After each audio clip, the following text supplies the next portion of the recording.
for anthropology. Obviously, this word is going to show up on a constant and annoying basis. All right, so we're going to look at the significance of a kiss right now. I kind of think the one at the top's a little sexy. So just think about the very last kiss that you had, right? Was it the kiss of a lover? Was it the kiss of your mother? What kind of social significance does that kiss have? And we have very different interpretations about that, right? We interpret that kissing differently. An example, my nephew, when he came from Germany here,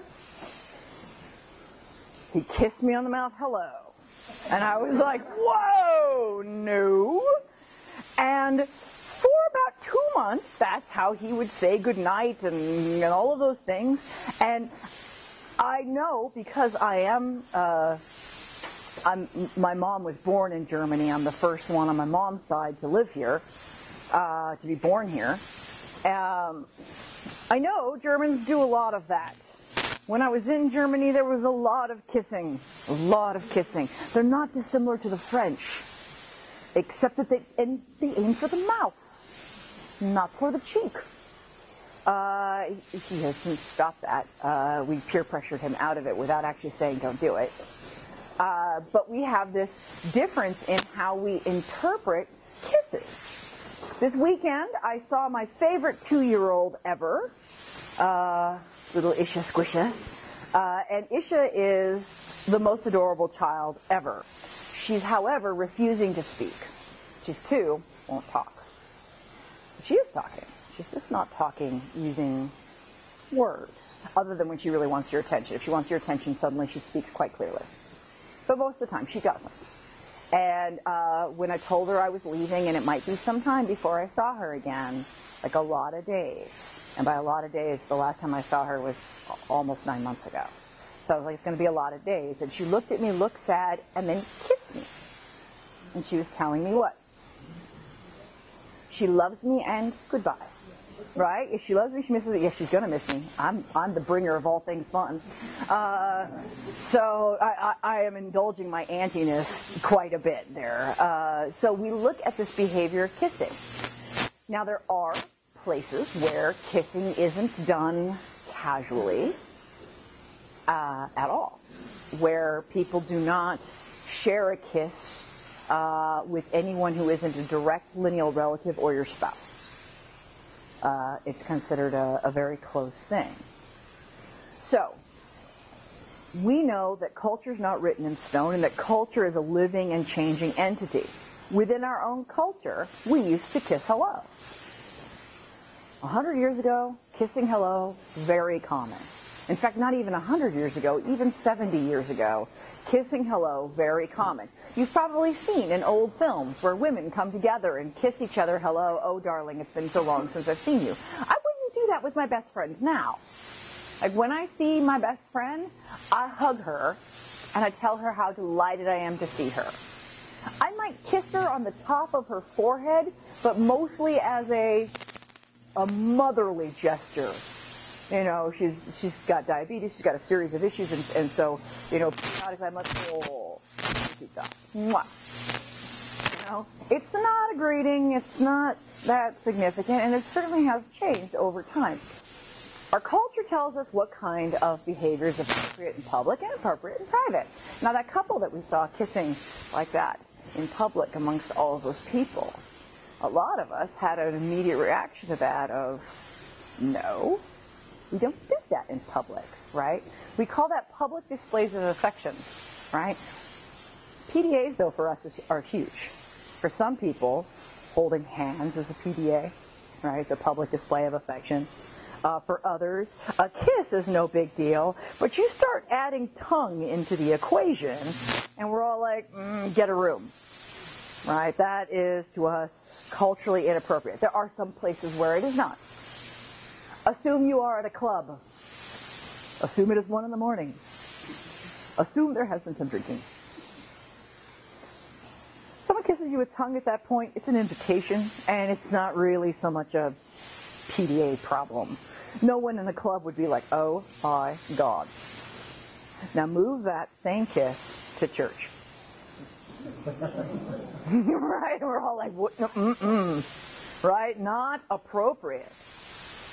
So we have this issue about kissing that is, we have a time and a space for it. So it is more common for us to kiss our significant others in public than it was. Certainly in the 40s, you'd never have anybody standing on a street corner necking with their significant other. Necking was done in specific private places. That's why in the movies they're always in the backs of cars, the tops of hills, like as far away as they could be. Why there were places like Lover's Lane, and there were jokes.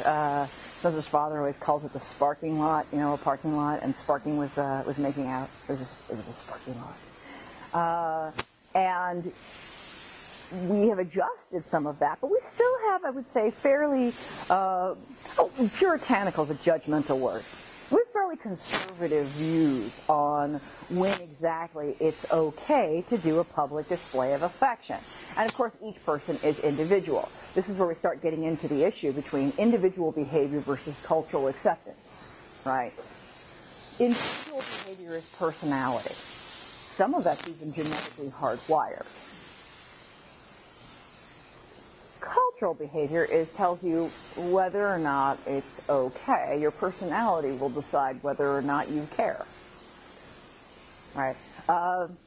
My son, when he was, I think he was 7. He wasn't very old. I went to pick him up from school, and I did what I always did, which was I hugged him and I kissed him on the forehead. And he went completely rigid.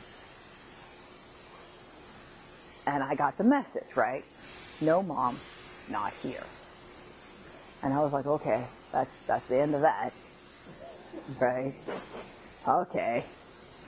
And then it kept going on, like even at home. I go to kiss him goodnight, and he still does this today. He presents his forehead.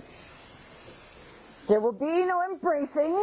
Embracing will, and kissing his forehead only as he presents it to me, which he has to, notice I'm bending over because he's much taller than I am. Now he has to bend down so that I can kiss his forehead. It's individual personality, right? That is not a cultural thing. It's not because he's a boy, and a boy in our cultures are not supposed to get hugged and kissed by their moms. You guys are boys, right? There's a bunch of you that are boys. You still get hugged and kissed by your mom? It's still cool, right? That's your mom.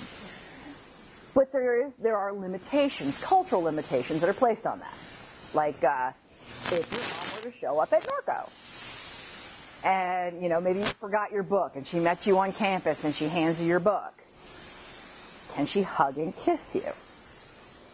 She might be able to hug you as a goodbye, Mom. Thanks for bringing the book. Go now. But she probably can't kiss you. Right? Absolutely, that's probably not okay. Now that's, again, cultural. Now how far you take that, that's personal. That's your individual personality. I'm not even allowed to hand my son a cookie on campus, let alone kiss him. All right, so what is culture? Culture is, these are the questions. By the way, some of you are unclear on something. Let me just fix this real fast. This goes both for the online and for the in-person class. Is that those beginning learning objectives, there were no instructions to answer them because you're not answering them. Those are the questions that at the end of the day, when you're all done, do you know the answers to these questions? That's really all it is. It's not a test. This is just a little, did I get this out of this chapter? These are guides. What are you looking for? That's why you get them in the beginning. What are you looking for in your chapter? That's what they're for. They're study guides formed in a question. And that's what these are. Study guides formed in a question. These are the things that we want to know. And at the end, we should know them. Okay? Okay. So, we're going to define culture as a system of knowledge, beliefs, patterns of behaviors, artifacts, and institutions that are created, learned, and shared by a group of people. Now again, if you ask 200 anthropologists to define culture, you'll get 200 different definitions. I personally, if you ask me, culture is learned, shared, based on symbols, and has attitudes, values, and beliefs characteristic of a particular population. That's what I would say. But are our definitions fundamentally different? No, I've included the word belief and behavior. They have behavior. They have belief. Okay. Values. Okay, that's not there, but values and beliefs, you could argue, are very similar words. So, how we figure out where a culture starts and stops, right? We are United States citizens. And in a sense, that's a culture, right? We have some ideals and beliefs that we share. And then within that, we have smaller subsets that you could either argue are a subculture, or you could argue are in fact a culture unto themselves. For example, Californians. We have certain things that we do that are different from every other state.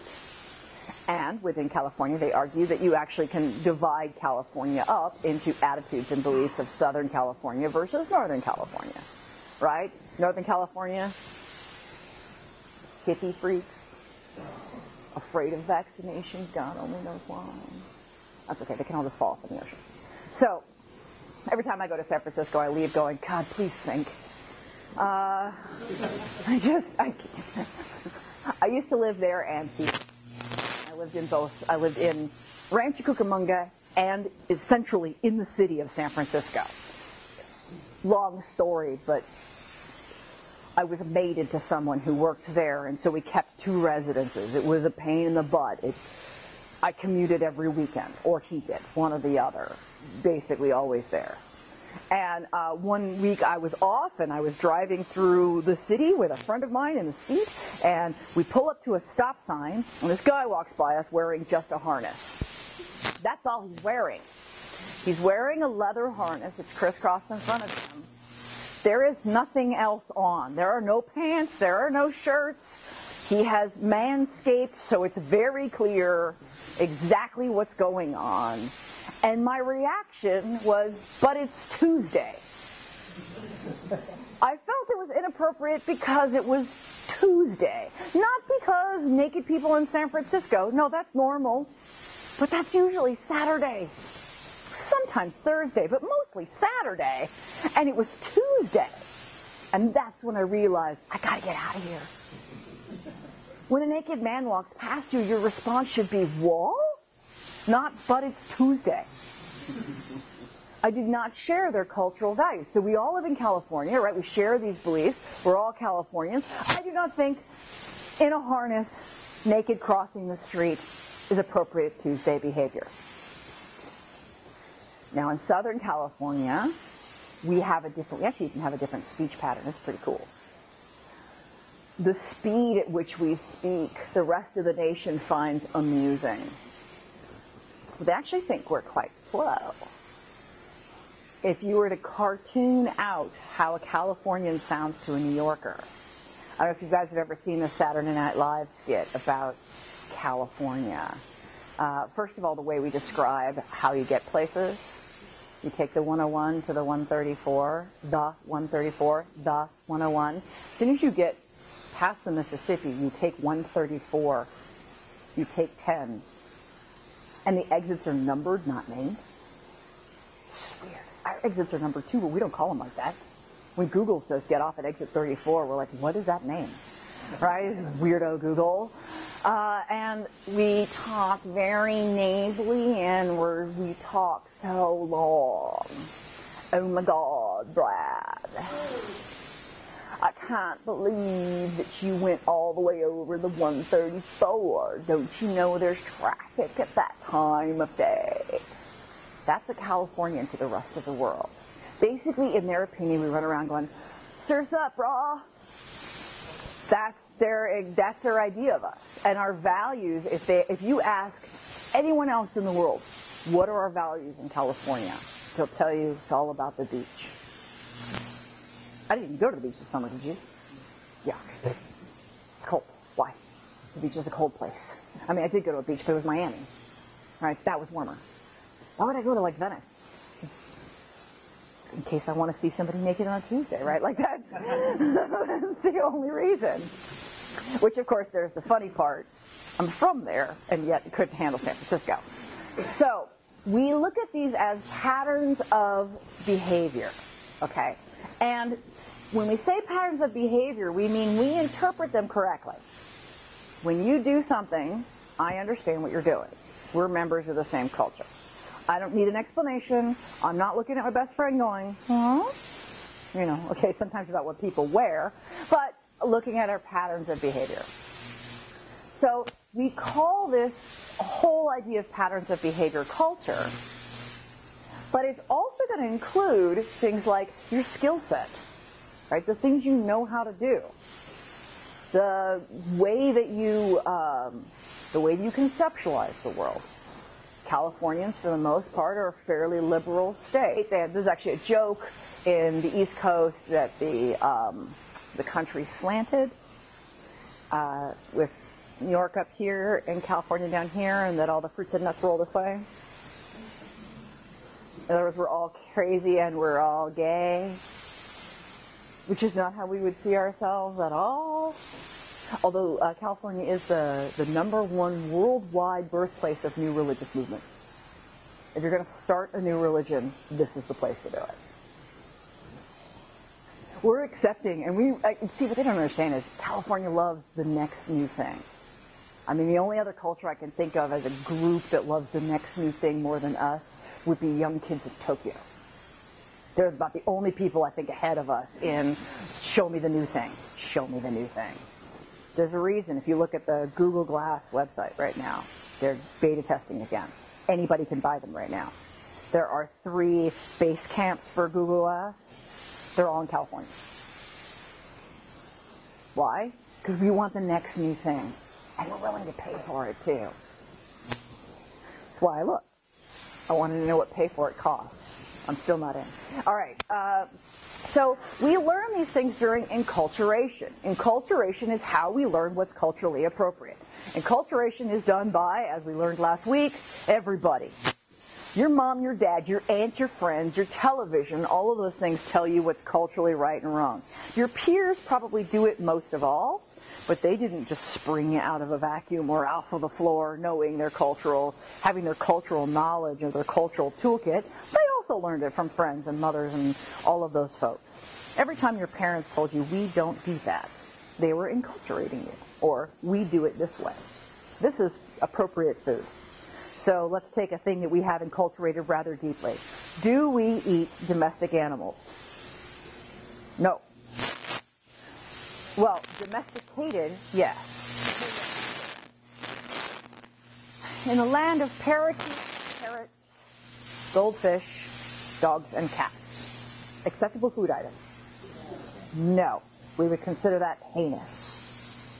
But some of the animals that we keep as pets, other people consider food and wonder what. Guinea pigs, a fine example, right? We keep a guinea pig, it's really a big old rodent, right? In Peru, it's a kitchen cleaner. You keep it on the ground and you let it eat. That's its job. So we look at it and we go, oh, that's pet. If somebody cooked your guinea pig and handed it to you, you'd be like, you are the devil, right? And we learn this during our enculturation. Your parents never have to say, don't eat your guinea pig. But we know that pets are a category of things that we don't eat. Fish are friends, not food, right? Finding Nemo? All right, so our attitudes about our friends, our family, even who our enemies are, this all comes from our enculturation. When my parents divorced and I moved in with my dad and my stepmom, they moved us to a neighborhood that was almost 100% Jewish. I developed attitudes and behaviors and rituals that were associated with being Jewish because my friends were Jewish, right? This was what I considered normal. However, my mom was born in Fulda, Germany. At the time it was called Fulda, West Germany. My mom was born in 1946. In other words, my mom was born just after the World War II in Germany. So, are we Jewish? No. No, because we're alive. Right? So when people would ask, hey, where are you from? Where are your people from? I would say, I'm from Germany. And suddenly all my friends would go, right? 2 big steps away from me. My friends eventually would come back, but their parents would not. I wasn't allowed to play at their house, right? Like, these were enemies that had been passed down to these kids, right? These kids were born in the 70s. Their understanding of Holocaust, not big, right? But their parents, who also, not Holocaust survivors, born after that, right? They pass these historical enemies down. And I was definitely treated as a historical enemy. Now, how are your kids going to treat, what are your kids going to have as the historical enemy? That's right. Which, by the way, as Americans, we don't define very well. If you ask us where the Middle East is, we're real vague. I don't even know. Okay, I have a finger in Iraq and Iran.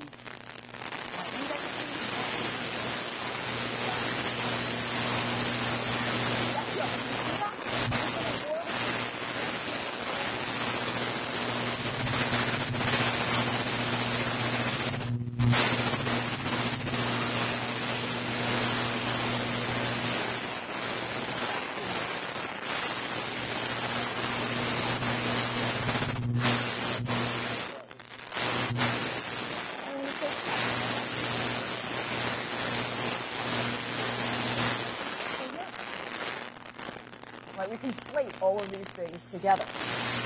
The Middle East, right? Libya. All right, so this is the Middle East.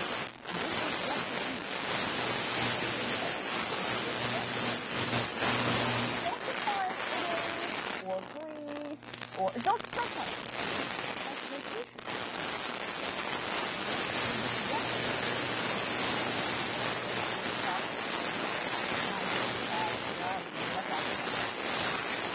India in the Middle East? No. Okay. Maybe? Because it's got an Istan on it, right? Anybody who's got an Istan on them is probably part of the historical enemy group. By the way, Pakistan swept up to part of India, which is part of the reason there was conflict in Pakistan. Neighbors, by the way, historically, nobody likes their neighbors. Just so you know, everybody's cultural name for themselves, their native name, means the people. Not a people. The people. Which means everybody else is possibly not people. The rule of the world is not love thy neighbor. The rule of the world is hate thy neighbor's guts. And a lot of the names we have for native groups are actually horrible, horrible slurs. Because we asked the people who lived near them what those people were called. Before we got there. Like, please never use the term Eskimo again as long as you live. Please don't. It is so rude. Eskimo means eater of raw flesh. Savages. Right? And we got that by asking Aleut, who are those folks out there eating it, by the way? Who are those folks up there? And they said, oh, those are Eskimo. And that's what we called them. These are the Eskimo. Eaters of raw flesh. The only group I know of that took to it was the Navajo. Navajo means killer of my brothers. So, they kept that.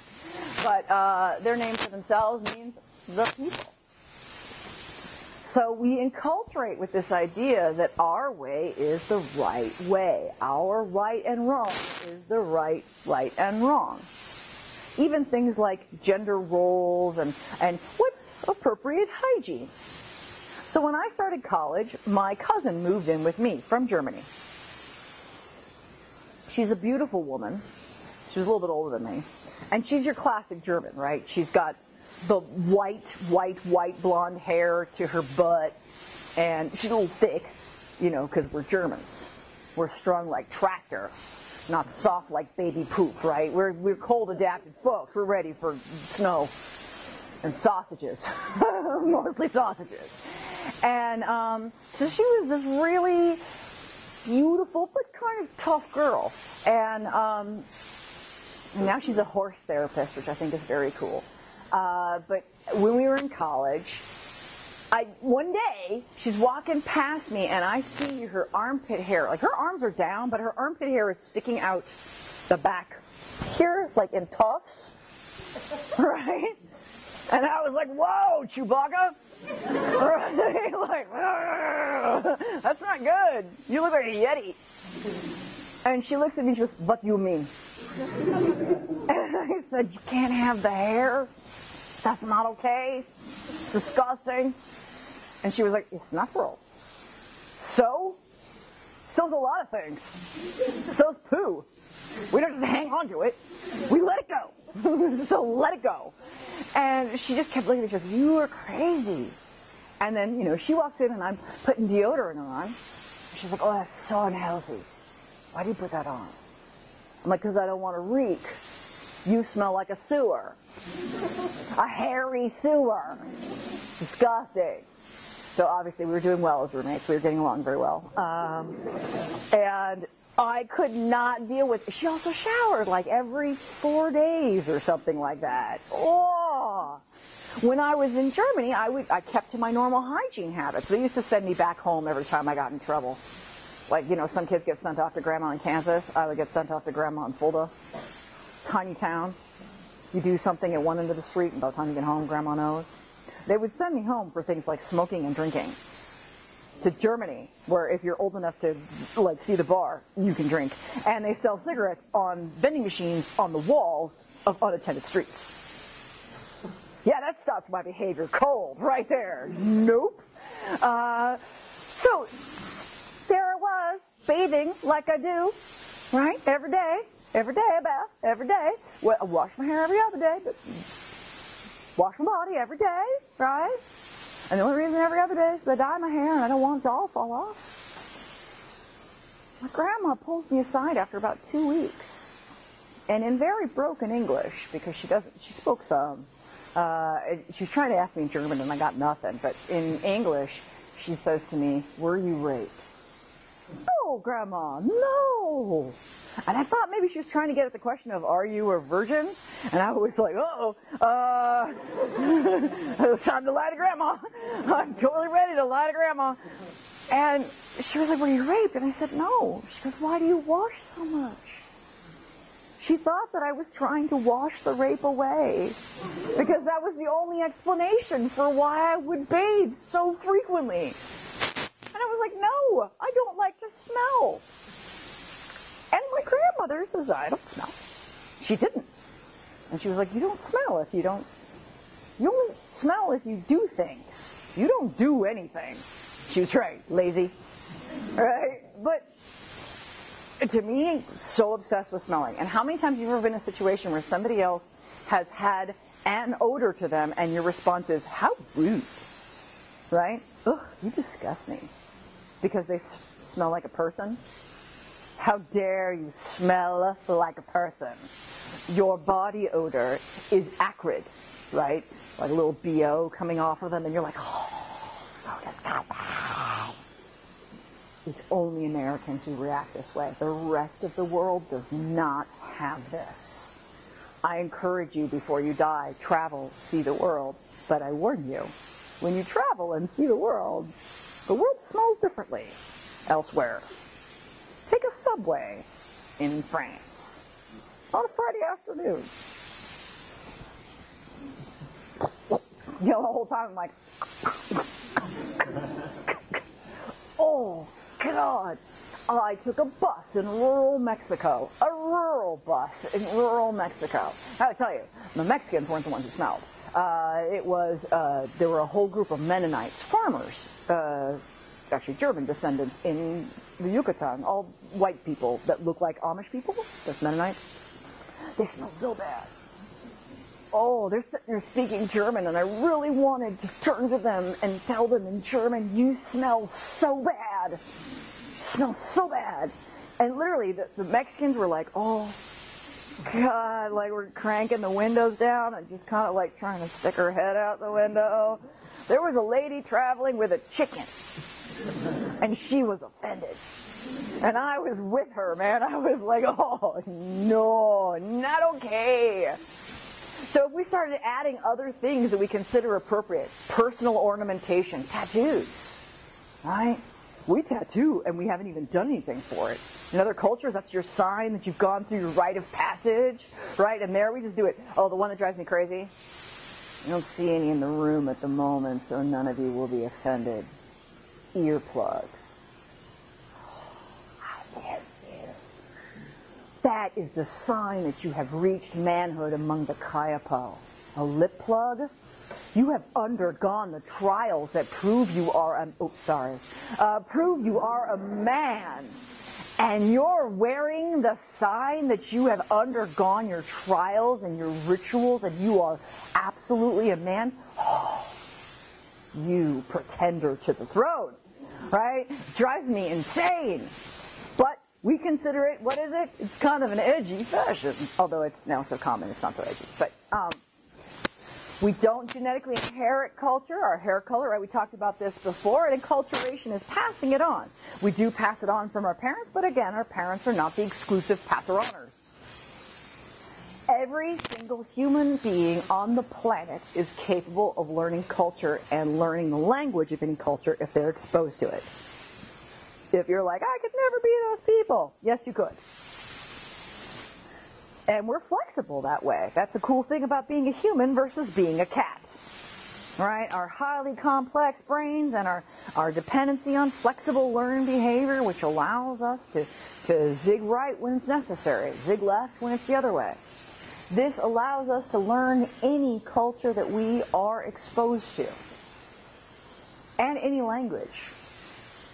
There are languages on the planet that click. And they click in different places. Like, there's a click in the front of the mouth, and a click on the side of the mouth, other side of the mouth. Okay, hold on. All right, so the other side. There's one in the middle. Hold on. Then there's one that's further back, and there's one that goes on the uvula, and there's one inside I can't do. It's a pharyngeal click. I have yet to figure out how to do it, but it sounds like two blocks of wood are being slammed together if it's done correctly. I can't do it. And we say, oh, I can make those noises. Yes, can you make them in a word? I'll give you one.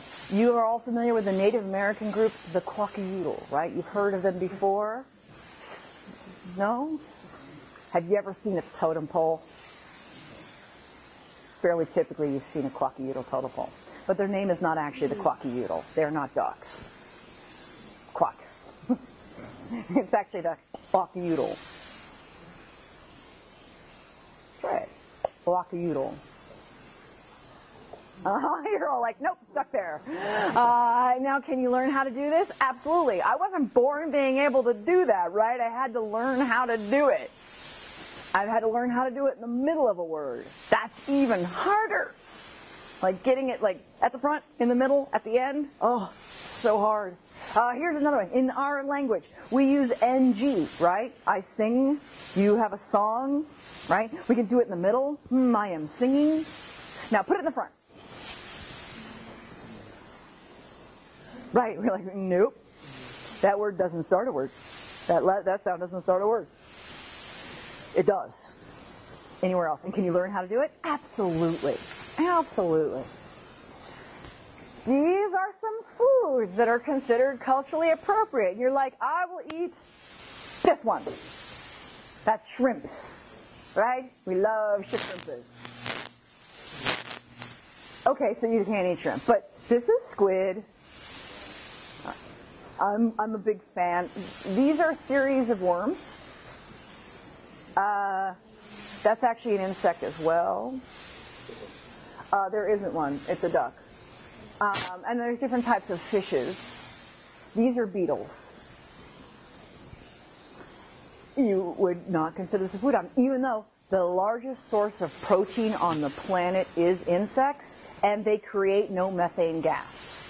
So they don't contribute to the greenhouse effect. They don't contribute to our global warming. They're a huge source of protein. Can you eat one? And you're like, maybe. And a lot of us are like, mm-mm. I have been presented with this challenge, and I did not pass. More than once. When I was in Beijing, they have a street that is the Snack Street. And Snack Street has all kinds of cool things, like grapes covered in this sort of hardened honey. So good. Oh, they're so good. But they also had like a scorpion on a stick. And they would take the scorpion, they would stick it, and they would stick it in the fire. And you got to watch it wiggle before they stuck it in the fire and they handed it to you. And I was like, that's not okay. And seahorses.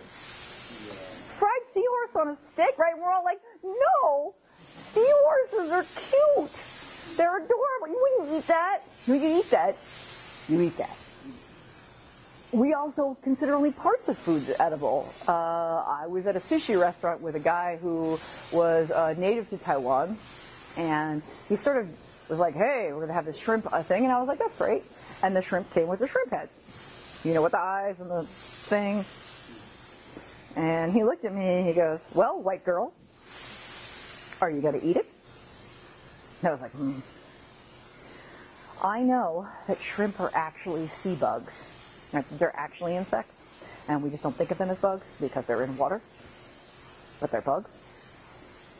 And I was like, giant bugs can't do it. And so I ate it, and then the stupid antenna jammed me in the palate and hurt me. And I was like, that's it, it fought back. Right? I can't eat these things. I cannot. When I was in grad school, one of my professors brought back from Oaxaca a fairly typical snack in Oaxaca, which is chili lime grasshoppers. They take grasshoppers and shake them in that chili limon stuff. You know, it's good. Everybody loves chili limon. Delicious. We're California. Can't find it in New York. Don't try. But, you know, we love it like on corn, on anything, right? I have the industrial bottle because we use it all the time.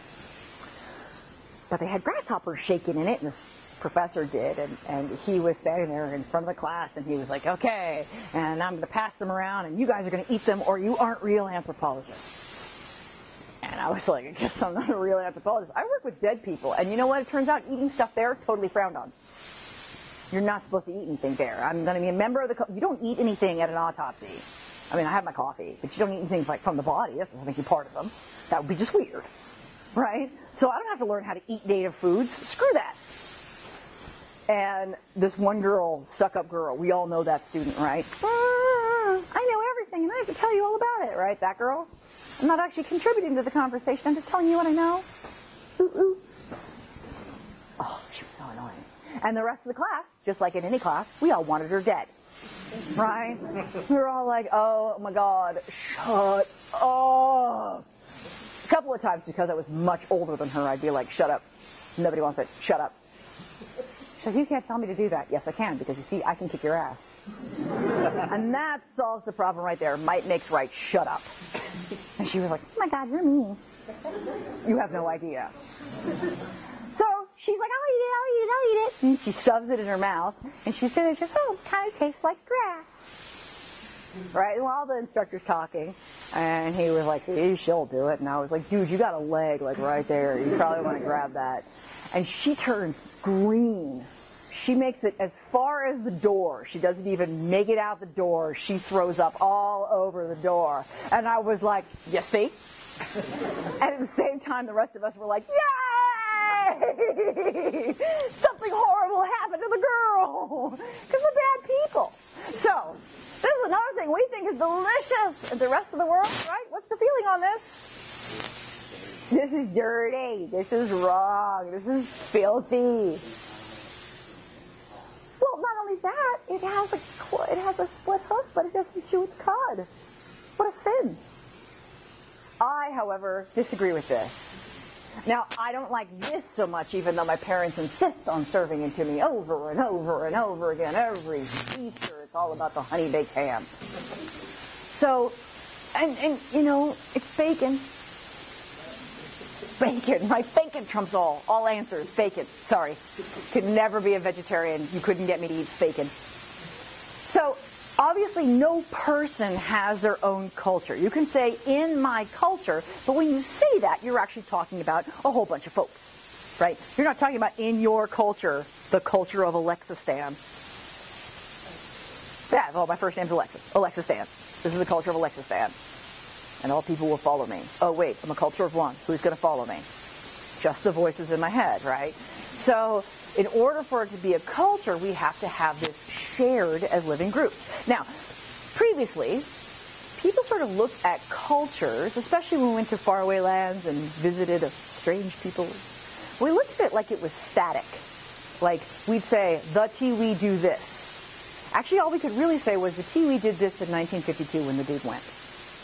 Right? If we were to talk about Americans, we do this. Actually, not so much. I used to find an article called Body Ritual Among the Nasarema. Feel free to look it up. It's pretty amusing. And it talks about all the things that this weird culture does. Like they attack their mouth with hog bristles every day in front of the sacred font. They keep magical charms that their holy man gives them, and they keep it against disease, even though if the disease arrives again, they'll go to the holy man. And when they become ill, they go to the sacred home where they're tended to by Vestal virgins. And we go, oh, those people are weird. Yeah, those people are us. He's talking about a hospital, and at the time the guy was writing, nurses wore white hats. Hog bristle brushes, those are our toothbrushes. They used to be made with hog hair. And yeah, we attack our mouth every day for fear of mouth demons. And we go to a special shaman twice a year to exorcise our mouth demons. It's all in how you put it, man. Right? So, and the sacred charms we use against illness, those would be our prescriptions. Like you have a prescription and you don't finish it, you put it in your medicine cabinet. Because one day you might have that illness again. Right? But if you have that illness again, do you go to that prescription bottle and start taking that prescription? No, you go straight to the doctor. Right? And get a new prescription. Open your medicine cabinet when you get home. Take a look at the catalog and the history of your illnesses right there. All right? You have this long bunch of stuff in there. Most of us have multiple. Some of you even have empty bottles in there, which I think is amusing. I'm like, why do you keep the empty bottle? Well, so I know what it's called. Odd. And I'm no different, by the way. I have like amoxicillin I was given in 2001. I don't know why I have it, but I have it. All right.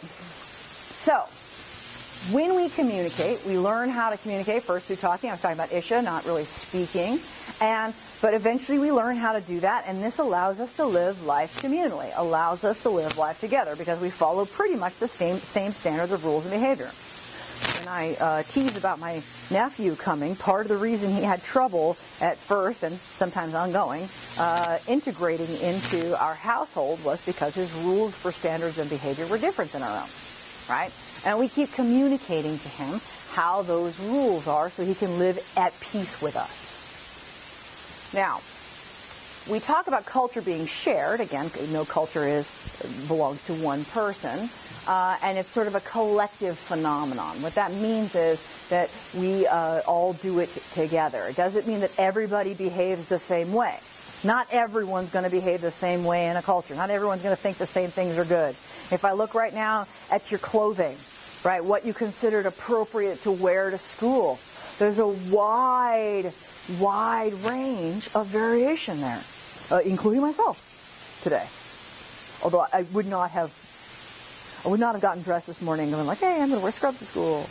Although secretly I am wearing pajamas. So it's not a bad day when I get to wear scrubs to school, but it wouldn't be something I would put on unless I had a job to do. If you look at the variations within our culture, you can actually see it right here. Does that mean you don't all belong to the same culture? No, you do. But there's variation as to what you think is appropriate. That's personality. Now, sometimes culture can be contested. That means disagreed with inside the culture. It's constantly being negotiated. It's constantly changing. Let's look at The right to marry. I said to you last week, hey, we sort of have this idea that marriage is one man and one woman, and some of you probably went, well, maybe it was one man and one woman, but it's changing. And some, yep, one man, one woman. We're currently contesting these components of our culture. Is it one man, one woman? Is it two women? Is it two men? Or, which has not yet been fought in the courts, is it one sex and then a series of the other folks? So, polygamy. One man, multiple female, polygyny. One female, multiple male, polyandry. And I think that our culture will accept polygyny long before it accepts polyandry. Which is dumb. That's a great way to keep the population down. One womb, 5 fertilizers, one baby at a time. The other way, one fertilizer, 5 wombs, 5 babies at a time. Do the math. Different ethnic identities, whatever. But for a subcultural variation within our own culture, we tend to talk about things like groups of people who would otherwise identify as one group and then identify within another group. So like the police. The police would see themselves as Californians in California, right? They would see themselves as American, but they also belong to the subculture of police. And within the police, they have their own set of values, ideals, and beliefs that are not shared with the culture as a whole, as we're experiencing in Ferguson and other places, right? They have a shared understanding, but it's not shared with the rest of the culture. I know from my own experience working within law enforcement, their ideas towards monogamy are very loose. They don't tell their spouses that, but it's not at all uncommon for one cop to cover for his partner while his partner's off having a dalliance. Happens all the time.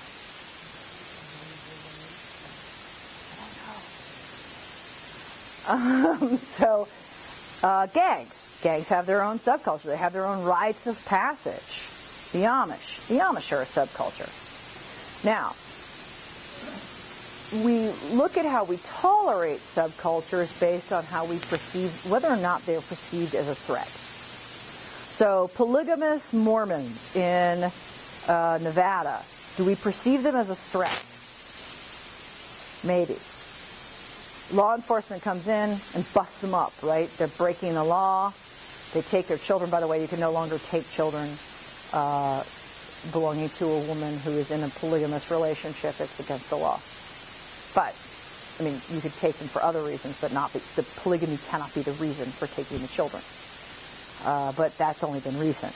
And they did bust that place like 5 years ago where they took all the kids. For the most part, we don't consider them dangerous. We consider them weird.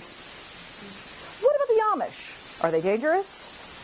No, roving bands of boys in wagons. Oh, so scary, right? What are they going to do? They might give you too much apple cider, right? We think of them as adorable and cute and as if they had some sort of old-timey values that maybe we once shared, right? Which isn't also true, but that's okay. They're basically stuck in a period of time and we think they're kind of adorable. How about gangs? So adorable. Danger, danger, danger. Especially because their violence isn't contained to gang, it spills over into the general population. So we're like, that's not good. We can recognize as anthropologists that there may be some benefit for a young man to join a gang or a young woman to join a gang. They may be offered protection or they may be ushered into manhood in time. But for the most part, we see them as dangerous. How about the police? The popo. It's okay, I won't tell them what you said. They're dangerous, right? We look at what we consider legitimate use of force over us. As a member of a society, we agree to let them exercise force over us, which is why they can arrest us. But we all recognize that there are moments when it's inappropriate. When I was a much younger woman, I was a little punk rocker. I'm sure that doesn't surprise you. And one night, around 2 o'clock in the morning, I hear freeze. I do not freeze. I've done nothing freeze-worthy. And the next thing I know, I'm face down on the concrete and I'm being cuffed. And I responded like any good hippie child would. What the fuck? And they were like, there was a robbery of a stereo store, and you're our main suspect. Like, that's the first words out of their mouth. Not you have the right to remain silent, nothing. I'm traveling with another friend, too. Male. Our hands are empty. The biggest thing on us is our leather jacket. If you'd like to take it off and search it for stereo equipment, feel free. 2 hours I spent face down on the concrete with my hands cuffed behind me. And I was like, this is ridiculous. Absolutely. I wasn't even 18. They didn't have the right to do that to me. I was a child. I should have called my mom. But then my mom would have known that I wasn't in bed. That would have been unfortunate. So, because I had snuck out the window, like any good normal punk rock kid would. So, I looked at their use of force as excessive, right? And I started eyeing them with suspicion from that point on. Every time we drive our cars and a cop comes up behind us, we're like, oh my God, right? Every single one of us, just for a second, we just kind of pucker. And we act as normal as we can. I mean, we're literally like, what do normal people look like? This. Right? I've been told, I don't know this from personal experience, actually, I'm not kidding, I don't actually, that when you're driving high, it's worse. Like, you're all like, or even when you're walking around the world high, and you're like, there's a cop. Be normal.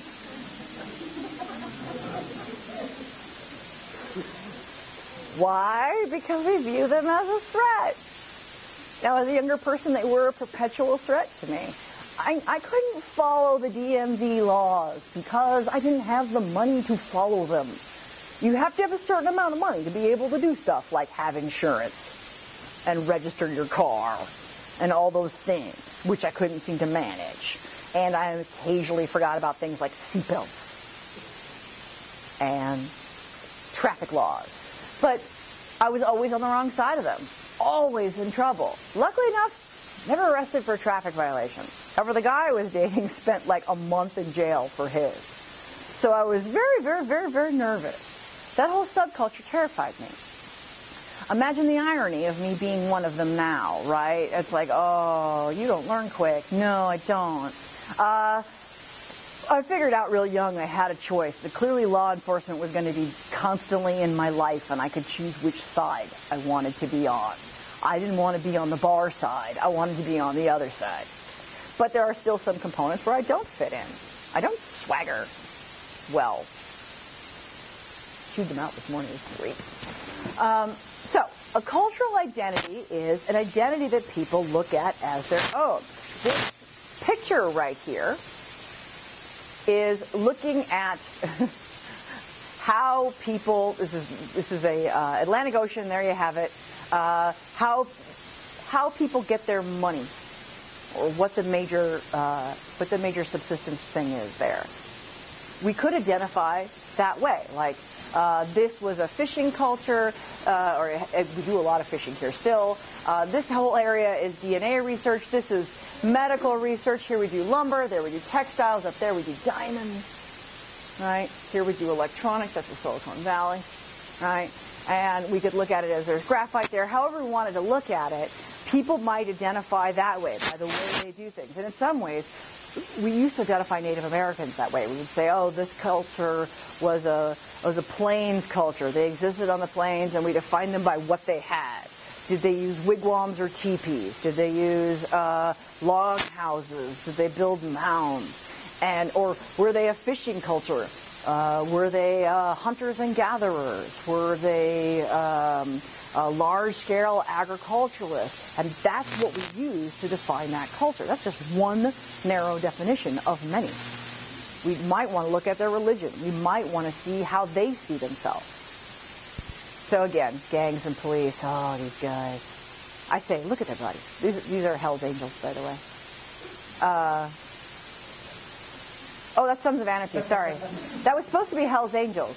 I put Sons of Anarchy in and then changed my mind. Clearly my mind didn't change long enough. So weird. All right, anyway, I'm like, what's wrong with my slideshow?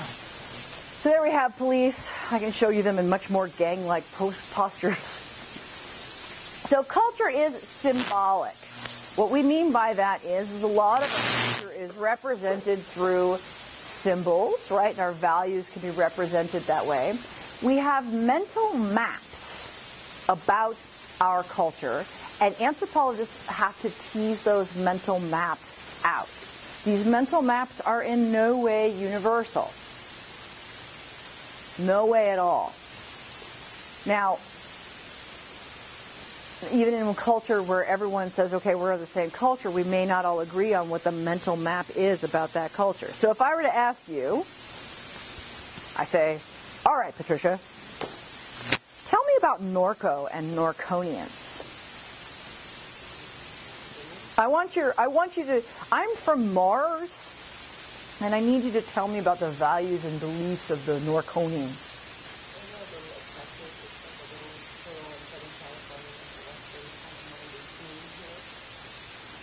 So what makes it Western?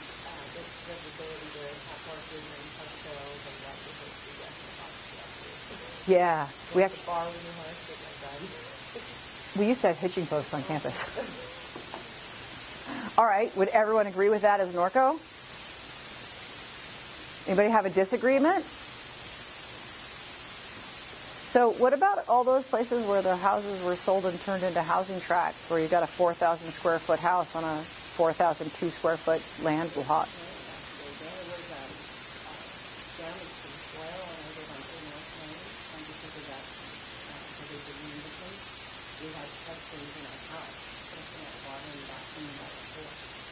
Right. But are those people still Norconians? The people who live in those houses? But they had no horses.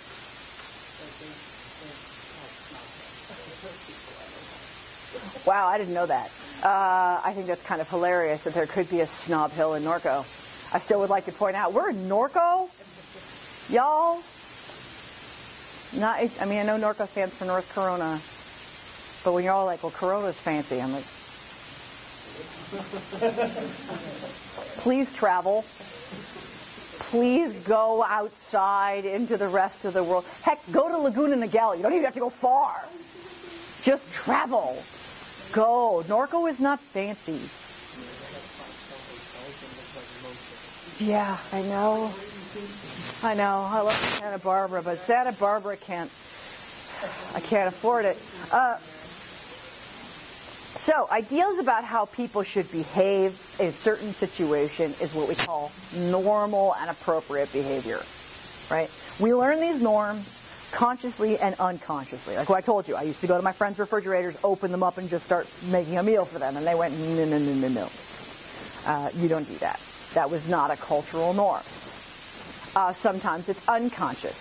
You are dressed a certain way, and you start looking around at your peers, and you're like, oh, my clothing is behind, or my clothing isn't like their clothing. I wore an evening gown and everyone's wearing sweatpants. You don't consciously decide, whoops, I have failed my culture. But you look around and then you kind of adjust. If you can, you slide off your car, change your clothes so that you fit in, right? So, and some things are conscious. We make conscious moves to change things. Right now, we're in a terrible drought, right? And we're all teaching each other, hey, stop wasting water this way, right? Do this, but don't do that. The bucket challenge. The ALS, I was going SL, nope, other one. ALS. Bucket challenge, right? You're supposed to dump a bucket of ice water over you or donate $100, and you guys know it all went viral. I got called out. I ignored. And I sent money. That's what you're supposed to do, right? You're supposed to send money. I sent money. I figured the call out for money, fine. I sent money. But I didn't do the bucket challenge because I was like, oh, this is ridiculous. Yes, you should contribute to charity. I appreciate that, my friends. Thank you for the reminder to be generous with what we have. I appreciate that reminder. But we're in a frickin' drought. Cut it out. Right? So, and that's what most of my friends were like, hey, drought! Douse yourself in dry leaves. Or something we have a lot of. Right? Stop it with the buckets. And that would be conscious, right? We're making conscious efforts to change.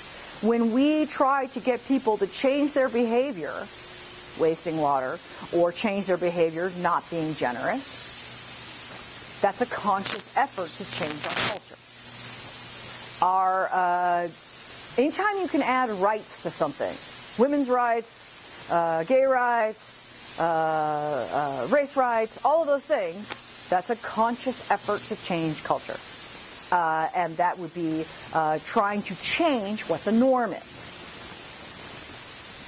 So, I love this couple. They're called the Loves. That was their last name. The Lovings. Yes, thank you. The Lovings. They were an interracial couple, right? We all know their story.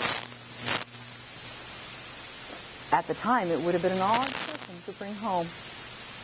Is there anyone right now that you would not be able to bring home to your family? If you, anyone? Yeah.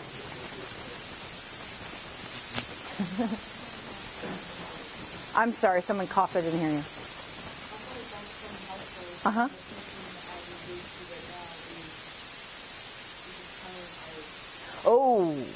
Oh, yes.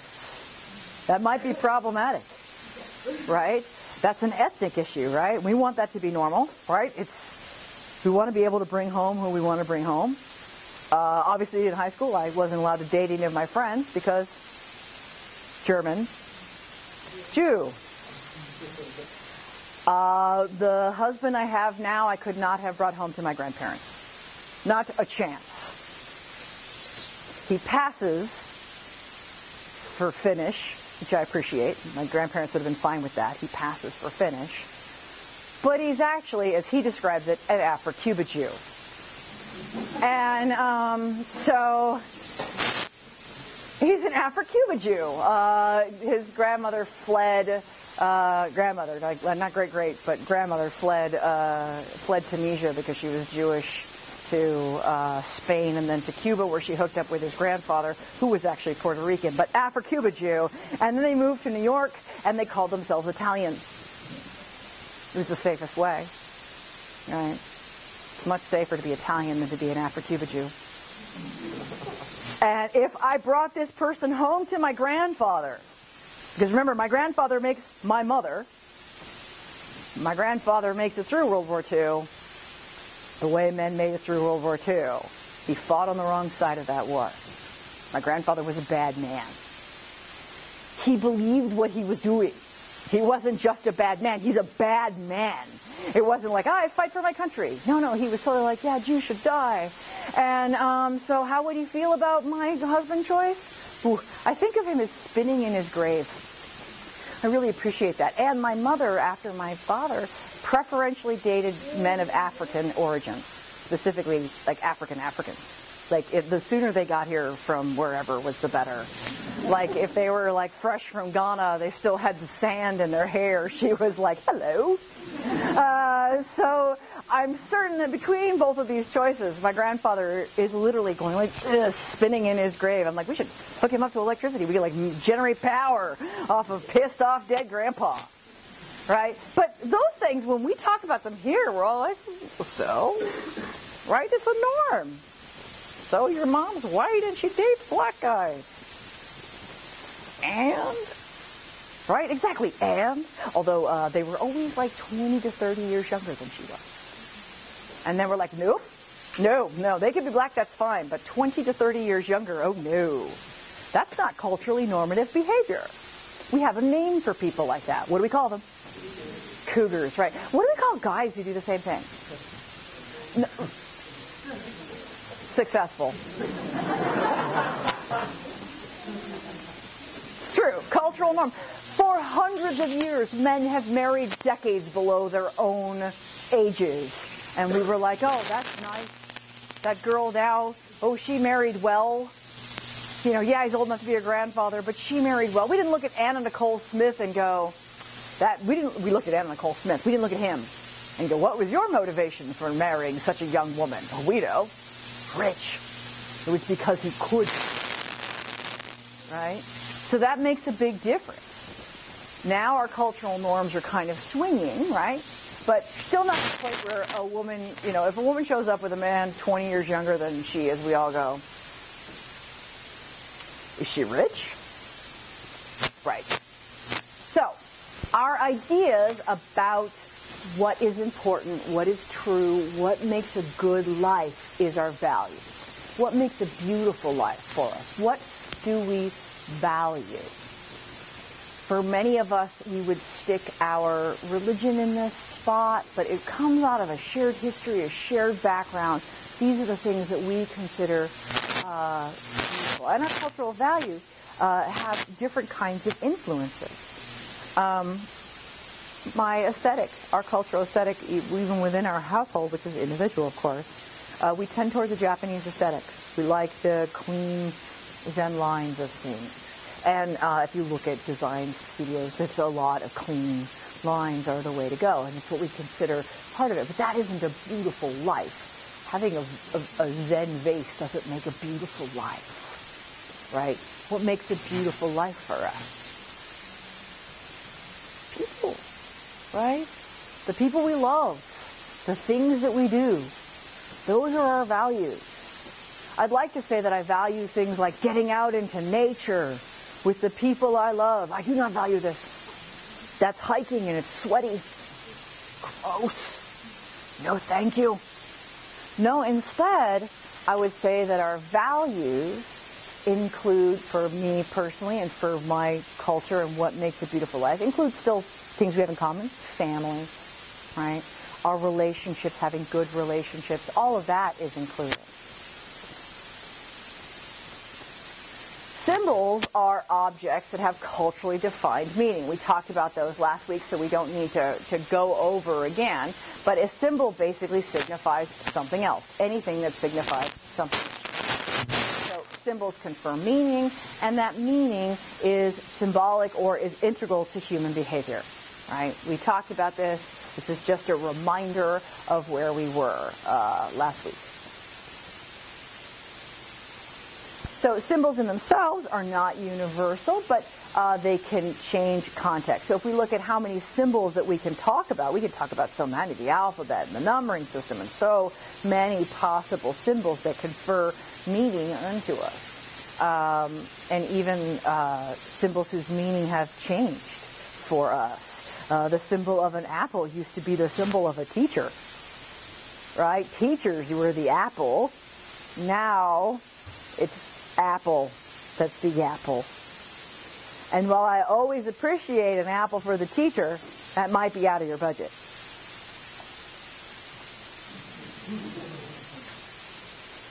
So one of the ones I love best is the story of symbols is the when you go to a restroom, right, there's a woman wearing a dress and a guy wearing pants. Actually, I'll give you a different example because it just happened to me this weekend. I was up watching the Scottish Highland Games in Northern California. Why? I don't know. There were sheepdogs, and my friends love Jameson, so it all seemed like a good idea. I was surrounded by men wearing kilts, right? And I'm like, you're just looking for an excuse to cross-dress, right? As an anthropologist, I'm writing this down. Culturally appropriate time to cross-dress. Excellent. Some of these kilts are of rugged material as if you're to hike in them, and yet your junk is left free into the wind. Okay. And the things that the songs they valued, the food they valued, all of that was great. I get to the restroom, because I have to pee, and there's a guy walking into what I consider the woman's room. And I go, hey. And he points to a sign, and he is wearing a kilt. And the sign seems to be wearing a kilt, right? And he points to the other sign, which is wearing pants, and then he points to me, and I am wearing pants. And I just sort of stood there for a second because I was like, Now this is as an ally, a person who's fought for anybody's ability to use any bathroom at any time because of, you never want to leave somebody not being able to pee, and looking for family bathrooms and all those things so we can find gender-neutral spots for people who are transgendered. And when presented with this, I just stood there and was like, I'm going to go use a different bathroom. All right, ultimately what I decided to do, walk further away and see if there was still a kilt situation in the other bathroom. And I looked and no, okay, yeah, there were just girls in the bathroom. Excellent. But apparently the symbol wasn't universal in California. But so what? It was so weird. I'm sorry. The three-fingered salute. Thank you. Beautiful. The Mockingjay, my friends. Right? So the three-fingered salute in District 12. So those of you who are Hunger Games fans, the rest of you are going to be like, I have no idea what you're talking about. Please see it.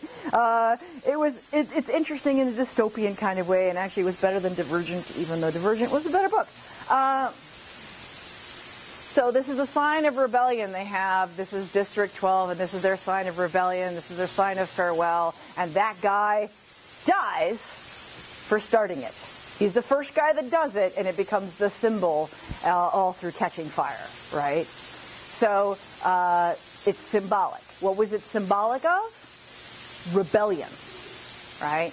Just like we have lots of symbols of fingers, like, hey, man, peace, dude, right? And you know that this has different meaning in different places, right? This is peace. It's also V for victory.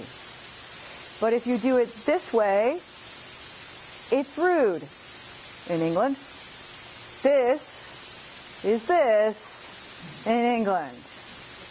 There's a famous picture of Margaret Thatcher. Instead of saying V for victory, she had her hands this way, and everyone was like, oh my God. Right? In England, you should never go like this. Bad news. Do not do that. But you can go like this. You can do this. It doesn't have the same meaning. What are you Ving for victory? There's not peace there. Here it's all like, California. Right? These were the ideas in Hunger Games, just for those of you who are total nerds like me. These were the symbols of the different groups, and they conferred meaning, right? Dauntless, the brave, in the fire, erudite, the ones that seek the truth, right? Abnegation was all about, right, the selfless, being friends. Candor, oh, yeah, that's right, candor, I got this wrong. These guys were the honest ones, and they had their own set of problems. And then, of course, the peaceful ones, the Amities, those are the ones who grew plants and other such things, right? And each one's symbol conferred their way of life. All right, we're going to stop here at Mental Maps.